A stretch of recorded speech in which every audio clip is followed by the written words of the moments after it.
성도 여러분 반갑습니다. 간밤에 평안하셨죠? 화요일 아침 기도회로 하나님 앞에 나아가기 원합니다. 함께 찬양 드리겠습니다. 내가 주인 삼은 함께 찬양합니다.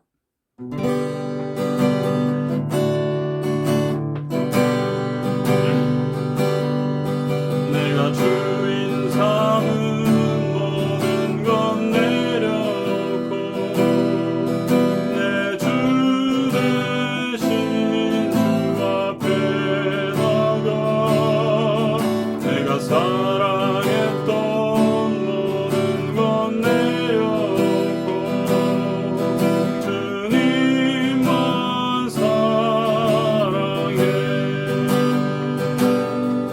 내가 주인 삼은 모든 것 내려놓고 내 주 대신 주 앞에 나가 내가 사랑했던 모든 것 내려놓고 주님만 사랑해. 주 사랑 거친 풍랑에도 깊은 바다처럼 나를 잠잠케 해. 주 사랑 내 영혼의 반석 그 사랑 위에 서리.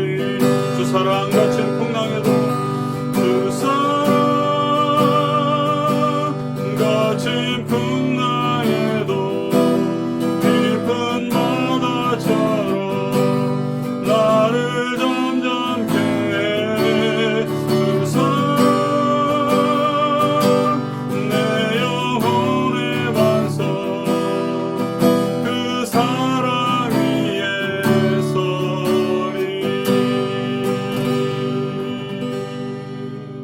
살아계신 하나님 아버지, 오늘도 저희들에게 귀한 하루를 허락하여 주시고 오늘 하루를 살아갈 수 있는 또 은혜를 주시니 감사를 드립니다.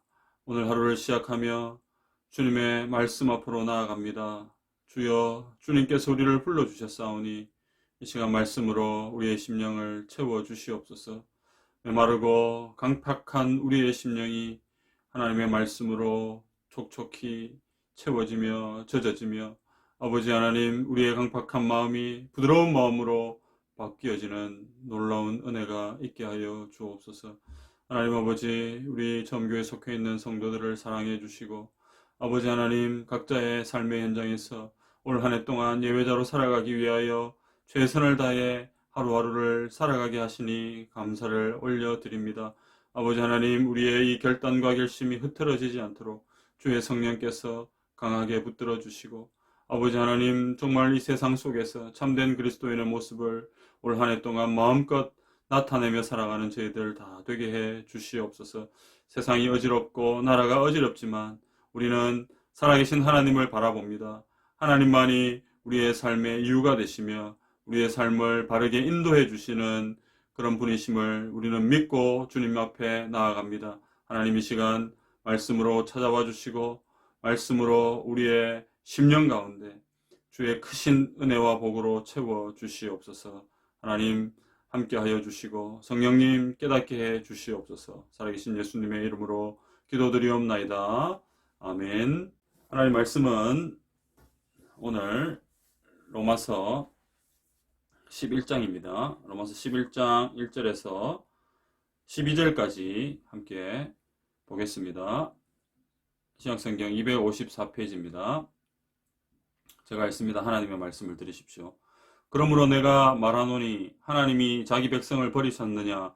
그럴 수 없느니라. 나도 이스라엘이니요 아브라함의 씨에서 난 자요 베냐민 지파라. 하나님이 그 미리 아신 자기 백성을 버리지 아니하셨나니 너희가 성경이 엘리야를 가리켜 말한 것을 알지 못하느냐?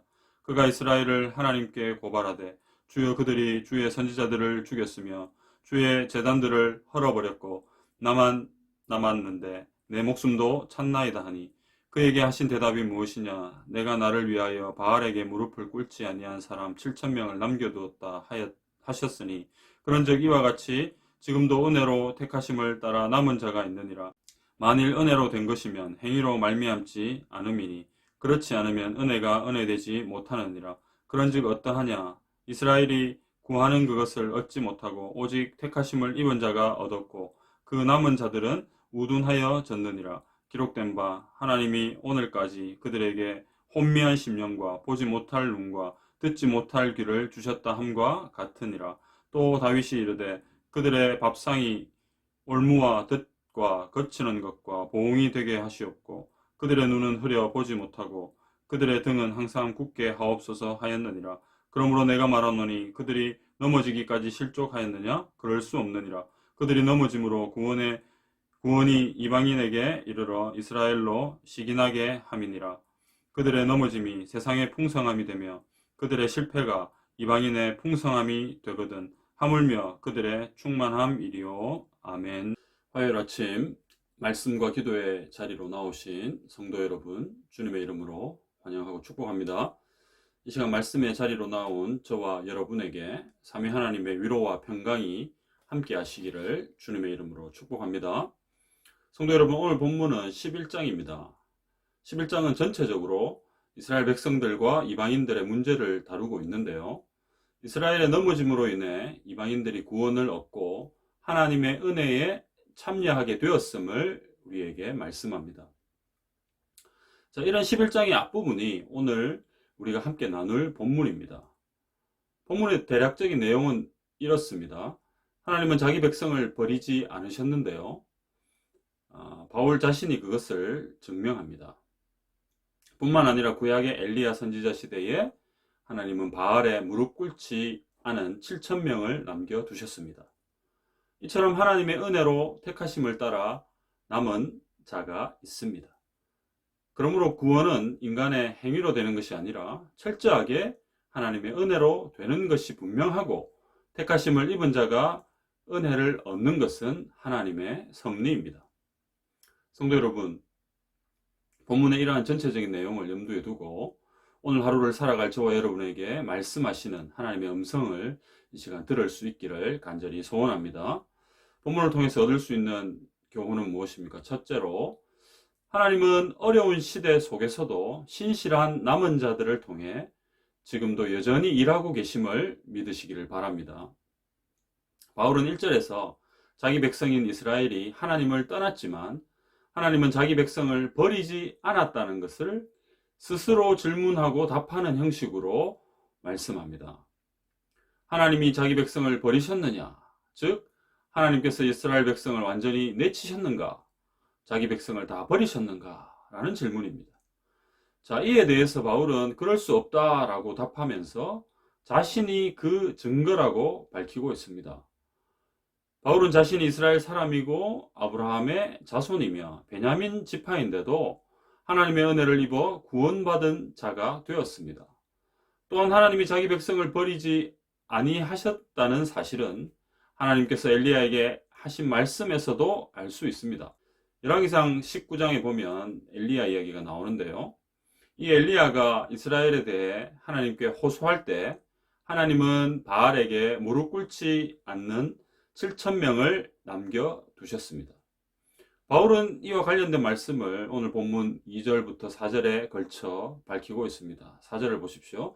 그에게 하신 대답이 무엇이냐? 내가 나를 위하여 바알에게 무릎을 꿇지 아니한 사람 7,000명을 남겨두었다 하였으니. 성도 여러분, 당시 상황은 어땠습니까? 대부분의 사람들이 하나님을 떠나 바알에게 무릎을 꿇은 상황이었습니다. 자, 그런데 하나님은 그런 암울한 상황에서 바알에게 무릎을 꿇지 않은 7,000명을 남겨두셨고 결국 그 사람들을 통해서 하나님의 일을 행하셨습니다. 이것은 엘리야 선지자 때에 한 번만 있었던 사건이 아니라 지금도 하나님은 은혜로 택하심을 따라 남은 자들을 두신다고 5절은 말씀합니다. 사랑하는 성도 여러분, 하나님은 남은 자를 남겨두십니다. 아합 왕 시대에 극심한 바알 숭배와 타락 가운데서도 7,000명을 남겨두셨듯이 지금도 하나님은 신실한 자들을 남겨두신다는 말씀입니다. 악한 세상에서 대부분의 사람들이 참된 신앙을 버리고 하나님을 떠나가는 것처럼 보인다 할지라도 그 가운데 남은 자들이 있다는 것을 기억하시기를 바랍니다. 그러므로 우리는 실망하지 말고 하나님을 온전히 바라보며 나아가야 하겠습니다. 하나님은 이러한 남은 자들을 통해서 새로운 역사를 펼쳐나가심을 기억하고 끝까지 믿음을 지키는 성도들이 되시기를 바랍니다. 성도 여러분, 오늘도 그 남은 자들 가운데 저와 여러분이 포함되어 있음을 믿으시고 더욱 믿음으로 하나님을 붙드시는 귀한 성도들이 다 되시기를 주님의 이름으로 축복합니다. 두 번째, 오늘 본문을 통해서 얻을 수 있는 교훈은 무엇입니까? 우리의 구원은 우리의 행위나 공로가 아닌 전적인 하나님의 은혜로 되는 것임을 믿고 우리는 항상 하나님께 감사하는 삶을 살아야 합니다. 자, 우리는 방금 전에 하나님께서 남은 자들을 통해서 지금도 일하고 계심을 살펴보았습니다. 자, 그런데 하나님께서 어떻게 남은 자들을 두셨는지를 본문 5절은 우리에게 가르쳐 줍니다. 5절, 그런즉 이와 같이 지금도 은혜로 택하심을 따라 남은 자가 있느니라. 바울은 지금도 은혜로 택하심을 따라 남은 자가 있다라고 말씀합니다. 하나님은 우리의 공로가 전혀 없이 하나님의 은혜로 택하셔서 남은 자들을 두셨습니다. 6절입니다. 만일 은혜로 된 것이면 행위로 말미암지 않음이니 그렇지 않으면 은혜가 은혜되지 못하느니라. 우리는 우리에게 의로운 행위나 합당한 행위가 있어서 택하신 것이 아니라 은혜로 우리를 택하셨음을 기억해야 합니다. 따라서 남은 자가 있는 것도 하나님의 은혜이자 주권적인 섭리입니다. 이렇게 남은 자들을 통해 하나님은 구원 사역을 이루어 가시는데 하나님의 은혜로 우리도 이 남은 자들에 속하게 되어 은혜로 구원 받았음을 믿습니다. 사랑하는 성도 여러분, 그러므로 우리가 자랑할 것이 무엇이 있습니까? 우리가 자랑할 것이 있을까요? 우리가 아무리 생각하고 또 생각하고 고민해도 이해할 수 없는 영역이 바로 이 부분 아닙니까? 하나님이 왜 나를 남은 자들 중에 포함시키셨고 왜 나를 구원하셨는지 아무리 생각해도 알 수가 없다는 겁니다. 이것은 이렇게밖에 설명이 안 됩니다. 전적인 하나님의 은혜다. 하나님의 섭리이다 라는 겁니다. 이것으로밖에 설명이 안 됩니다. 따라서 우리는 우리가 이해할 수 없는 이런 영역이지만 우리가 다 이해할 수는 없지만 하나님의 은혜로 우리가 구원받았음을 기억하고 우리에게 은혜를 베풀어 주신 구원의 하나님께 감사함으로 나아가야 합니다. 성도 여러분, 우리가 받은 구원에 우리의 그 어떤 행위도 아무런 영향을 미치지 못하므로 우리는 절대로 자랑할 것이 없습니다. 여러분, 우리가 무엇을 자랑할 수 있습니까? 우리의 행위나 우리의 공로나 우리의 노력이나 우리의 어떤 힘이나 이런 것들이 구원에 영향을 미칠 수 있습니까? 하나도 미치지 못합니다. 전적인 은혜로 구원받고 전적인 은혜로 우리가 하나님의 자녀가 되는 것 아닙니까? 그래서 우리는 자랑할 것이 없어요. 만약에 무언가를 자랑해야 한다면 우리는 우리에게 구원을 베풀어 주신 하나님을 자랑해야 합니다. 구원의 놀라운 은혜를 베풀어 주신 그 하나님을 평생 동안 자랑하는 저와 여러분이 되기를 소원합니다. 사랑하는 여러분, 감사가 살아있는 성도들이 되시기를 바랍니다. 우리가 받은 은혜 중에 은혜인 이 구원의 은혜에 대해 감사가 끊이지 않는 성도들이 다 되시기를 주님의 이름으로 축원합니다. 오늘 하루도 감사로 시작하여 감사로 마무리하는 귀하고 복된 하루가 되기를 간절히 소원합니다. 마지막으로 오늘 본문을 통해서 또 우리가 얻을 수 있는 교훈은 무엇입니까? 유대인들이 완악하여 넘어짐으로 인해 구원이 이방인에게로 가게 된 것은 하나님의 섭리 가운데 이루어진 일입니다. 따라서 우리는 교만하지 말고 겸손하게 하나님의 은혜를 구하는 삶을 살아야 한다는 겁니다. 7절입니다. 그런즉 어떠하냐? 이스라엘이 구하는 그것을 얻지 못하고 오직 택하심을 입은 자가 얻었고 그 남은 자들은 우둔하여 졌느니라. 자, 여기에 나오는 그 남은 자들이라는 말은 5절에 나오는 남은 자와 헷갈리게 번역되어 있습니다. 그러나 완전히 다른 의미죠. 또한 우둔하여졌다라는 말은 원어적으로 굳어졌다, 단단하여졌다라는 뜻으로 완악해졌다라는 이 말이 더 바른 번역입니다. 따라서 이스라엘은 구하는 것을 얻지 못했고 택하심을 입은 자들이 얻었는데 그 나머지 사람들은 완악해졌습니다. 졌다라는 사실이죠. 바울은 이어서 이사야와 신명기 말씀을 혼합해서 인용하고 있습니다. 이스라엘 백성이 이렇게 하나님의 말씀을 무감각하고 불순종하게 된 것도 결국 하나님의 주권적 섭리에 의한 것이라고 설명합니다. 이는 하나님께서 깨닫게 하는 은혜를 그들에게 베풀지 않으셨기 때문에 그렇게 되었다는 말이죠. 이어서 9절과 10절에서 시편의 다윗의 말을 오늘 본문은 인용하고 있습니다. 자, 이 말씀은 다윗이 자기 원수들에 대해 하나님의 벌을 기원하는 내용입니다. 다윗을 대적하는 유대인들, 곧 메시아를 대적하는 유대인들에 대한 하나님의 벌입니다. 이처럼 완악해진 유대인들에 대해서는 하나님이 이미 구약에서 말씀하신 것으로 하나님의 섭리에 따른 것입니다. 바울은 이어지는 11절에서 그들이 넘어지기까지 실족하였느냐라고 다시 질문합니다. 여러분, 이 말은 어떤 뜻입니까?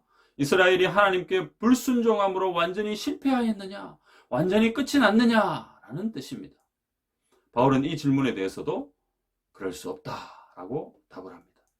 이어서 바울은 이스라엘의 넘어짐으로 구원이 이방인에게 이르게 되었는데 이는 이스라엘로 이방인들을 시기하게 하려 함이었다라고 말씀합니다. 성도 여러분, 이런 현상은 바울이 선교 현장에서도 수도 없이 많이 경험했던 것이었습니다. 12절에서 이스라엘의 불순종이 이방인들의 풍성함이 되었다라고 말씀하는데요. 자, 이것은 유대인들의 불순종으로 말미암아 복음이 이방인에게로 가게 되어서 그들이 구원을 얻고 은혜를 입게 되었다는 의미입니다. 사랑하는 성도 여러분, 유대인들이 완악하여 넘어짐으로 말미암아 구원이 이방인에게로 가게 된 것을 오늘 본문을 통해서 우리는 확인하였습니다. 여러분, 이 모든 일은 전적인 하나님의 섭리 아래에서 이루어진 일입니다. 이러한 하나님의 섭리를 통해 우리는 오늘 이 시대를 살아가면서 중요한 교훈 하나를 얻을 수 있지 않겠습니까? 성도 여러분, 지금 우리의 모습을 한번 점검해 보겠습니다. 여러분, 한국교회 모습이 어떻습니까? 한국교회는 지난 100여 년의 역사를 통해서 하나님의 큰 은혜를 받았습니다. 이 사실은 대한민국에 살아가는 성도라면 누구나 다 공감하는 그런 내용 아닙니까? 세계적으로 주목할 만한 수적인, 양적인 성장을 이루었습니다. 세계 어디에도 보기 힘든 이 짧은 역사 동안에 큰 부흥을 한국교회는 이루어냈다는 말이죠. 자, 그런데 지금 한국교회의 모습은 과연 어떻습니까? 지금 우리의 모습은 과연 어떠냐 말입니다. 교회가 크고 멋진 예배당과 대형화를 추구하면서 눈에 보이는 성장은 많이 이루었습니다. 그런 양적 성장은 이루었지만 정작 교회의 본질은 많이 퇴색되어 버린 것이 우리의 현실입니다. 하나님의 말씀보다 인간의 논리와 생각들이 앞서 버렸고 교회의 주인이신 예수 그리스도보다 인간이 주인 행세를 하는 그런 지경에까지 이르러 버렸습니다. 여러분, 부인할 수 있습니까? 성도 여러분, 이러한 한국교회를 향해 오늘 본문은 중요한 교훈을 던지고 있습니다. 제가 자꾸 한국교회 이렇게 하니까 대단히 이렇게 큰 의미의, 대단히 넓은 의미의 무언가를 이렇게 이야기하는 것 같지만 여러분, 사실은 이 한국교회를 이야기하면서 우리 자신을 이야기할 수 있어야 합니다. 사실은 우리 자신에게 던지는 오늘 경고의 메시지 아닙니까? 한국교회가 하나님의 마음을 잃어버리고 본질을 놓쳐버리면 하나님의 은혜의 역사는 이제 다른 곳으로 옮겨갈 것입니다. 이제 우리는 한국교회와 우리를 향한 하나님의 경고를 반드시 기억해야 합니다. 여러분, 우리도 마찬가지입니다. 우리가 하나님의 은혜를 잊어버리고 불순종하고 말씀대로 살지 않으면 하나님의 은혜가 계속해서 머물 수 있겠습니까? 성도 여러분, 하나님께서 계속해서 우리 교회와 우리 자신에게, 우리에게 은혜를 내려주시기를 우리는 겸손하게 구하면서 엎드려야 하겠습니다. 우리는 하나님의 은혜가 우리 교회와 우리 가운데 계속적으로 머물러 있기를 기도해야 하겠습니다.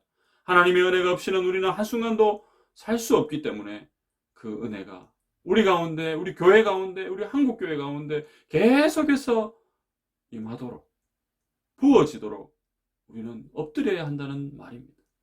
사랑하는 성도 여러분, 오늘 하루도 하나님의 섭리를 철저하게 인정하며 하나님의 은혜가 떠나지 않도록 겸손하게 엎드리는 성도들이 되시기를 바랍니다.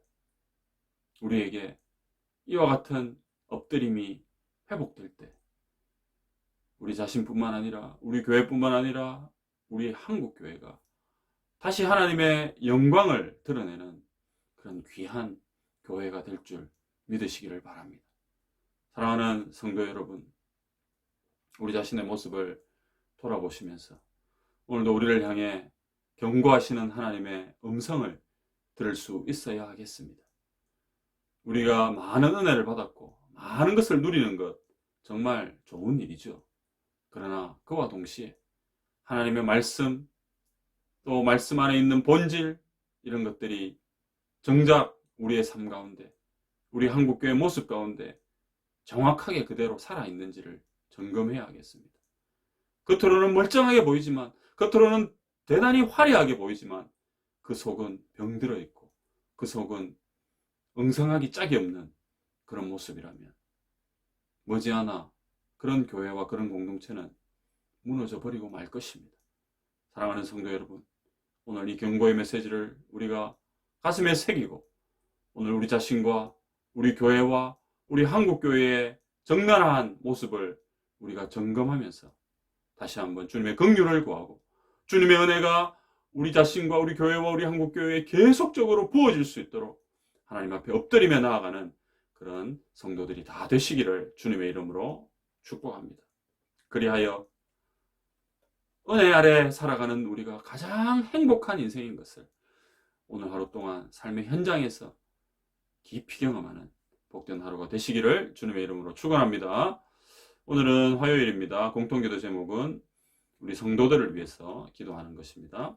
삶의 현장에서 예배자로 나아가도록 기도합시다. 복음과 사명을 위해 살아가는 성도가 되도록 기도합시다. 어려운 시기지만 믿음으로 잘 이겨내도록, 믿음을 잘 지키도록 기도하는 오늘 하루가 되면 좋겠습니다. 같이 기도드리겠습니다. 고마우신 하나님 아버지, 오늘도 주의 말씀 앞에 우리를 세워주시고 말씀의 은혜로 우리를 채워주시니 감사를 올려드립니다. 아버지 하나님, 우리를 사랑하시는 하나님의 은혜, 참으로 우리가 다 이해할 수 없고 다 우리가 그것을 알 수 없지만은 분명한 것은 하나님이 우리를 구원해 주셨고 하나님이 우리에게 은혜를 부어 주셨다는 그 사실입니다. 아버지 하나님, 암울한 시대 속에서도 다 모든 사람들이 다 주님을 버리고 주님을 떠난 것처럼 보여도 그 안에 하나님의 뜻이 계셔서 7,000명의 남은 자들을 두시고 또 그들을 통해 역사하셨던 것처럼 아버지 하나님, 지금도 이 어두운 세상 속에서 죄악으로 가득한 세상이지만은 아버지 하나님, 부족한 저희들처럼 남은 자들을 통해 일하고 계시는 주님을 찬양합니다. 아버지 하나님, 우리가 거기에 포함되어 있음에 감사드리는 그런 우리의 삶이 되게 해주시고 부족하지만 우리에게 맡겨진 사명을 위하여 힘써 달려가는 귀한 주의 자녀들 되게 하여 주시옵소서. 하나님 아버지, 우리는 연약합니다. 하나님의 은혜가 필요합니다. 아버지 하나님, 겸손하게 주님 앞에 엎드리게 하여 주시고 하나님의 섭리를 믿고 하나님의 일하심을 우리가 확신하며 오늘도 우리 가운데서 더 주님 바라보고 하나님의 은혜를 사모하는 저희들 다 되게 하여 주시기를 간절히 소원합니다. 아버지 하나님, 한국교회 그리고 우리 교회 또한 우리 자신을 돌아봅니다. 아버지여, 불쌍히 여겨주시고 더욱 하나님 앞에 겸손하게 엎드리는 저희들 다 되게 해 주옵소서. 교회의 본질을 잃어버리지 않도록 예배와 말씀과 기도가 살아있는 우리 처음교회 되게 해 주시고 아버지 하나님, 우리 온 성도들이 이 본질을 끝까지 추구하며 교회의 머리 대신 주인 대신 예수 그리스도를 날마다 붙들고 감사하며 그렇게 주어진 사명 잘 감당하는 오늘 하루 되게 해 주옵소서. 이 모든 말씀 살아계신 예수님의 이름으로 기도드리옵나이다. 아멘. 공통기도 제목을 가지고 기도하시고요. 계속해서 개인적인 기도 제목 가지고 기도하시기를 바랍니다.